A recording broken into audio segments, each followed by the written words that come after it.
encontrar. Es un gusto para mí estar con ustedes en este momento. Espero que estén muy bien. Bueno, y vamos a comenzar con la clase respondiendo entonces a, a las preguntas que ustedes tienen y que estuvieron haciendo al correo, ¿sí? En primer lugar, bueno, por supuesto, referirme a que no todas las preguntas van a ser contestadas, porque veo que tienen muchas preguntas y que están muy comprometidos con la investigación y con... están muy curiosos por conocer y me parece muy bien, la verdad es que los felicito y sigan así. Sí me gustaría decirles que hay algunas preguntas que ustedes van a poder encontrar, a las que ustedes van a poder encontrar respuestas leyendo otro material, leyendo otras ramas del derecho, conociendo un poco más acerca de lo que es la Constitución Nacional, todo lo que tiene que ver con, bueno, por supuesto, otras materias, les decía. Así que en lo que me voy a enfocar es en responderles las preguntas que ustedes tengan y que a ustedes les puede servir en lo inmediato, ¿está? Es decir, para esta instancia nivelatoria. Y por supuesto, una vez que ustedes ya estén cursando, van a encontrar las respuestas a todas estas dudas que ustedes tienen, ¿sí? Pero que sin dudas no se las podría responder así en unos minutos, porque necesitamos horas de estudio, necesitamos conocer la lógica del derecho y de nuevas materias que ustedes todavía, por supuesto, no están viendo, para poder ir conociendo estas, o para poder ir sabiendo las respuestas a estas preguntas, ¿sí? Voy a buscar entonces las preguntas, las primeras preguntas que ustedes me hicieron. Acá están. Vamos a comenzar entonces a responder estas primeras preguntas que estoy leyendo acá.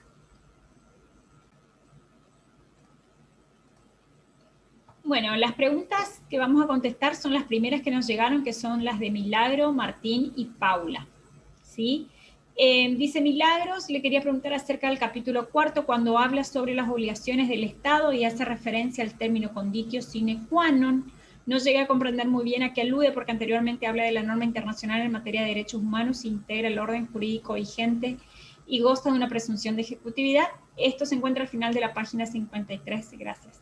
Bueno,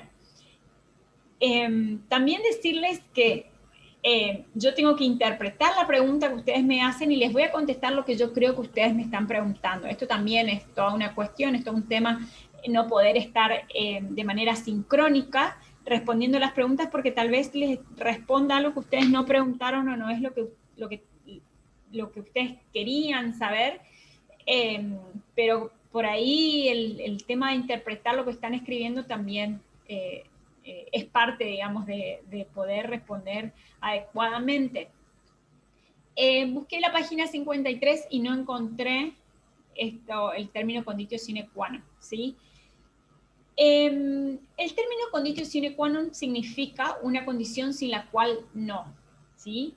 Recuerden, les había recomendado poder referirnos siempre y poder estudiar con un diccionario jurídico, ¿sí? ¿Por qué?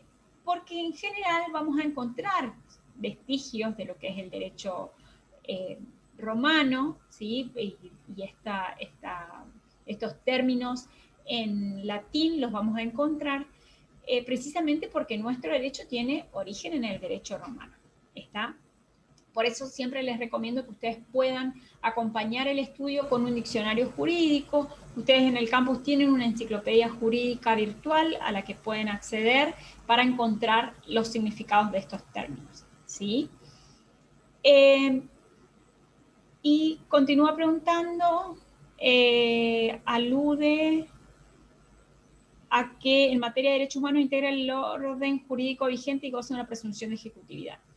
La presunción de ejecutividad es uno de los principios, este principio de ejecutividad que tiene el derecho internacional de los derechos humanos, y es uno de los principios que ustedes lo van a ir estudiando a lo largo también de la carrera, sobre todo cuando vean lo que es derecho administrativo, ¿sí? Ahora bien, ¿qué significa que los derechos humanos gocen de una presunción de ejecutividad? Que estos derechos deben de manera inmediata poder ser accesibles para todos y cada una de las personas y de los ciudadanos y de las ciudadanas.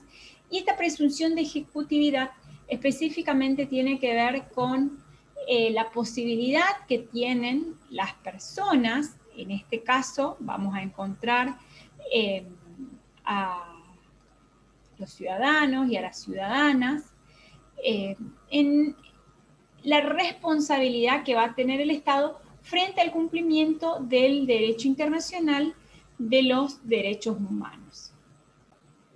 Entonces, les decía que hay algunas normas que son de carácter autoejecutivas. ¿Qué significa esta autoejecutividad? Hay algunas disposiciones que tienen este carácter, y cuando nosotros hablamos de las normas del derecho internacional de los derechos humanos, encontramos que las mismas gozan de esta presunción de autoejecutividad, porque tenemos que advertir que este concepto de disposiciones autoejecutivas y las razones fundamentales que van a dar lugar a esta noción comienzan a ser elaboradas en realidad por la doctrina y por la práctica del derecho internacional público, ¿sí? No específicamente todavía de los derechos humanos, pero tiene que ver con la aplicación de las estipulaciones o de los mandatos o de estas normas que están contenidas en los tratados internacionales y que van a ser invocados, por supuesto, por una persona ante la jurisdicción. Este concepto también se puede extender a lo que son las normas del derecho internacional consuetudinario, que nosotros ya habíamos hablado, todo lo que tiene que ver con la costumbre internacional, ¿sí? Por eso se pueden hablar también de reglas de la costumbre internacional que son ejecutables por sí mismas, ¿está? Cuando una norma es ejecutable por sí misma, esto de autoejecutividad, tenemos que tener en cuenta que la autoejecutividad se da cuando la disposición se redacta de manera tal de que surge sin dudas de ahí una norma específica de aplicación inmediata y directa, sin que sea necesaria ningún tipo de acción jurídica complementaria para su implementación o su exigibilidad. ¿Está? Y esto también me parece interesante hacer alguna referencia, les reitero, esto simplemente es respondiendo a las preguntas que ustedes tienen, no obstante, nada de todo esto es parte del examen, sino que ahondando en otras materias y ahondando un poco más en lo que es el derecho internacional de los derechos humanos, les puedo contestar estas preguntas que ustedes están haciendo, ¿sí? Hay dos condiciones fundamentales para que una norma sea autoejecutiva. Primero, tiene que haber una norma en la cual sea posible derivar de manera directa un derecho o una pretensión en favor de un individuo que tenga un interés legítimo en la aplicación de la regla en su caso, ¿está? Y por supuesto que es el que va a comparecer o ante la justicia o ante la administración. Y por otro lado, esta regla tiene que ser lo suficientemente específica como para poder ser aplicada judicialmente sin que su ejecución quede subordinada a un acto legislativo o a otras medidas administrativas posteriores, ¿sí? De eso hablamos cuando hablamos de la presunción de autoejecutividad o presunción de ejecutividad de las normas de los derechos humanos, ¿sí? Esto había preguntado Milagros. Vamos a la otra pregunta, que es la pregunta de Martín, y que dice, le consulto, ¿cuál es la diferencia entre norma programática y operativa y si me puedo aportar unas situaciones a modo ejemplificado? Bueno, siguiendo con esta cuestión, ¿sí?, de la autoejecutividad o esta posibilidad de que las normas sean aplicadas de manera directa, nosotros vamos a encontrar una diferencia entre normas operativas y entre normas programáticas. Y dice Martín, si me puedo aportar unas situaciones a modo ejemplificado. Las normas programáticas responden al sistema dualista, donde hay, este sistema dualista es un sistema en el cual el derecho interno y el derecho internacional son dos órdenes jurídicos diferentes, ¿sí?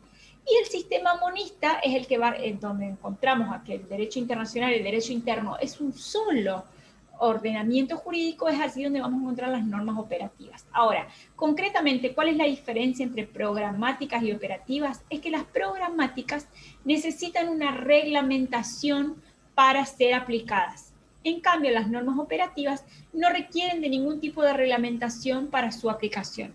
Por ejemplo, ahí me pregunta si podemos aportar algunas situaciones, algunos ejemplos. Fíjense que si nosotros vamos al artículo 4 de la Convención Americana sobre Derechos Humanos, dice derecho a la vida. Toda persona tiene derecho a que se respete su vida. Fíjense que esa es una norma muy amplia, ¿está? ¿Qué significa el respeto? ¿Qué significa la vida? ¿Cuándo comienza? ¿Cuándo termina? Todas esas cuestiones necesitan una reglamentación para poder ser aplicadas, ¿sí? Por ejemplo, este artículo 4. Si nosotros vemos el artículo 5, también dice, toda persona tiene derecho a que se respete su integridad física, psíquica y moral. ¿Qué es la integridad física, psíquica y moral? Pues entonces, ¿y de qué manera se deben llevar a cabo esos actos por parte de las diferentes personas?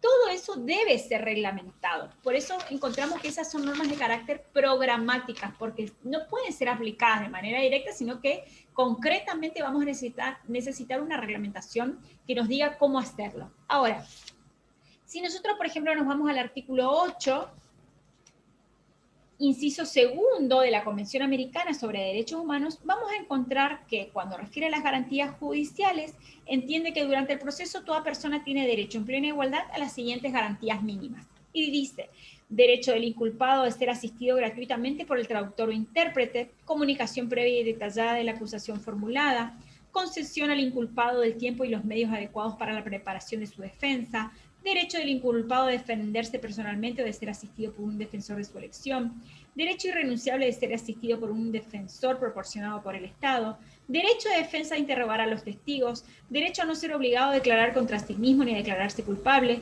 derecho de recurrir un fallo ante un juez o tribunal superior.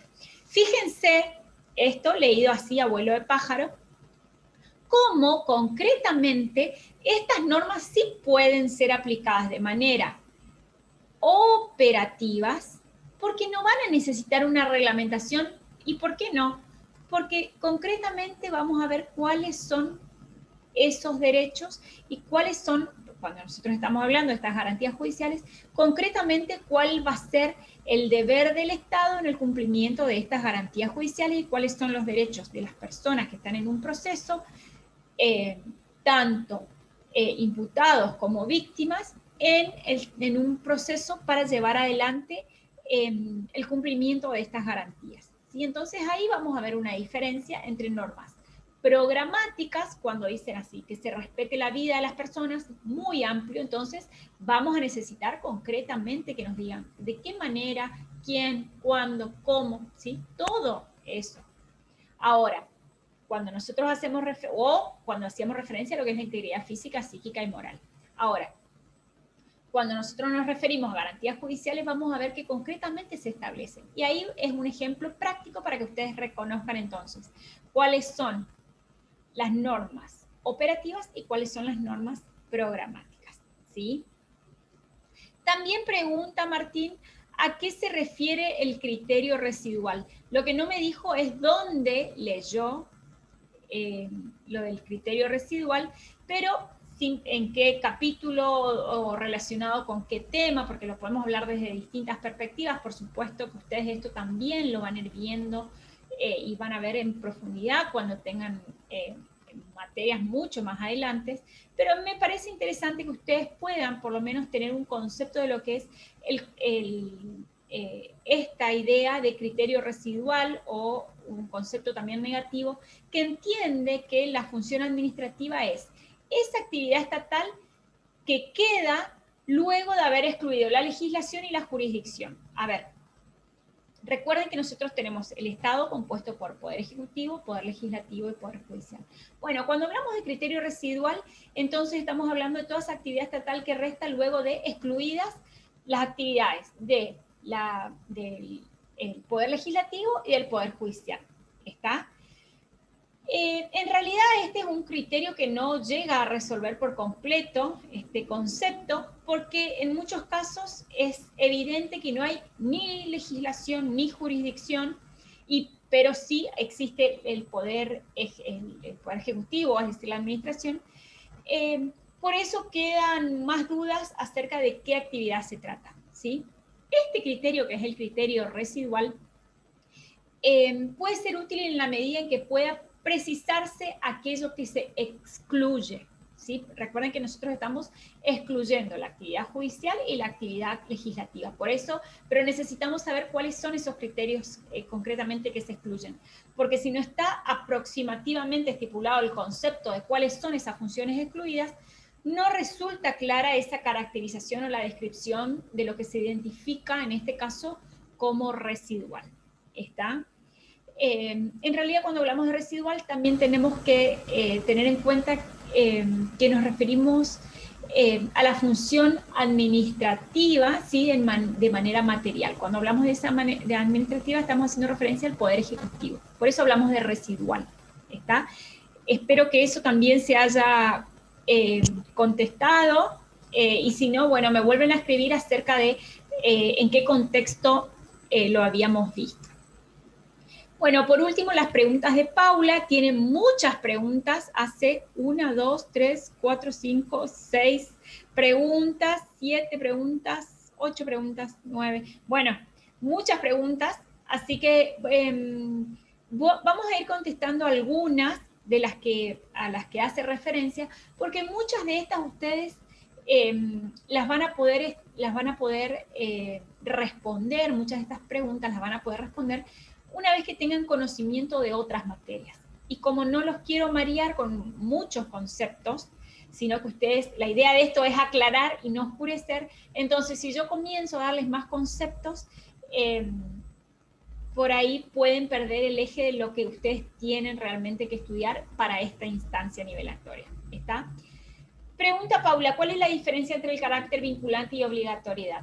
Por el momento, y para esta instancia, quédense con que vinculatoriedad y obligatoriedad son sinónimos. Por eso les digo, por el momento. Las únicas diferencias entre tratados y declaraciones son su proceso histórico y los firmantes que intervienen. No, por supuesto que no. Recuerden que nosotros cuando hablamos de declaraciones estamos hablando de reglas de soft law, y cuando hablamos en realidad de tratados estamos haciendo referencia también a sinónimos de tratados, pactos, convenciones. Y diferencias entre ellos también, nosotros eso lo habíamos visto, les recomiendo que puedan volver a ver la clase, tiene que ver también con que en general los instrumentos internacionales, que no son las declaraciones, sino los pactos, los tratados y las convenciones, tienen una parte que es orgánica, ¿está? Establecen entonces organismos ad hoc para la protección de los derechos que se consagran en ese tratado. ¿Está? A diferencia de las declaraciones, que como las hemos leído, simplemente tienen cuáles son los derechos y cuáles son los deberes. Las convenciones a quienes pueden brindar protección ad hoc. Esta pregunta, por ejemplo, no entiendo. ¿Existen otras formas de protección? Los órganos ad hoc son los órganos constituidos al efecto, ¿sí? Entonces, en este caso, nosotros en las convenciones vamos a encontrar, por ejemplo, en la Convención sobre los Derechos del Niño, que seguramente habrán escuchado nombrar, esta Convención sobre los Derechos del Niño establece específicamente un comité, el Comité de los Derechos del Niño. Entonces, ese comité es el que está constituido ad hoc y que va a encargarse de velar por el cumplimiento en cada uno de los estados de las normas a las que ellos se han comprometido. ¿Existen otras formas de protección? Las formas de protección son múltiples. Cuando hablamos de los derechos humanos, vamos a encontrar normas de protección a nivel nacional y vamos a encontrar normas de protección a nivel internacional. Por supuesto, no solamente, y esto lo relaciono con otra de las preguntas que hace, que es a nivel internacional, las personas físicas tienen obligaciones, tienen derechos apartando la posibilidad de, ante el agotamiento de recursos nacionales de justicia, presentarse exigiendo la misma, que puedan brindarle a organismos internacionales. Fíjense por ahí cuando son preguntas que están demasiado elaboradas, nos perdemos en qué es lo que están queriendo preguntar. Yo entiendo que está preguntando si siempre hay que... hay un principio que es el de subsidiariedad, ¿sí? Yo entiendo que está preguntando si siempre se deben agotar estos recursos nacionales previo a ir a las instancias internacionales. No, no siempre. Este es un tema que ustedes no lo tienen, me parece, dentro del temario, pero ustedes van a ver que hay excepciones al agotamiento de los recursos internos y aparte también existen otros medios de protección, esto es respondiendo a si existen otras formas de protección, si hay medidas que son cautelares a nivel interamericano, hay medidas que son provisionales y medidas de carácter urgente, ¿sí? Son estas según las tome la Comisión Interamericana, la Corte Interamericana o el presidente de la Corte, por supuesto después con anuencia del resto de los cortesanos, de los magistrados, ¿está? Pero sí me parece interesante que hacer referencia a que las personas físicas pueden acceder a las instancias internacionales a partir del principio de subsidiariedad, a partir de las excepciones que están previstas específicamente y son taxativas, cuáles son las excepciones a las cuales no se debe agotar las instancias internas. No me meto de lleno en ese tema porque es algo que no lo necesitan ahora en este momento, pero cualquier otra duda, cualquier otra consulta queda a disposición. Diferencia entre programático y reglamentación. Cuando nosotros hablamos esto ya le había contestado también a Martín, cuando hablamos de la programaticidad, estamos hablando de un sistema dentro de un sistema dualista.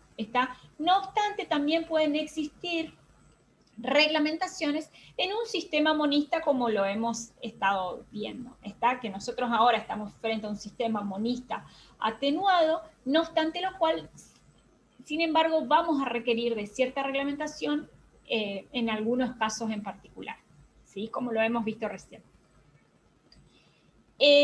La Corte Interamericana busca la Corte Americana, ¿vieron? Bueno, acá también a mí me quedan como dudas acerca de qué está haciendo referencia, si con la Corte Americana se hace referencia a la Corte Norteamericana, porque también estudiamos jurisprudencia norteamericana a lo largo de la carrera, por eso no sé si se refiere a la Corte Americana o a la Corte Interamericana.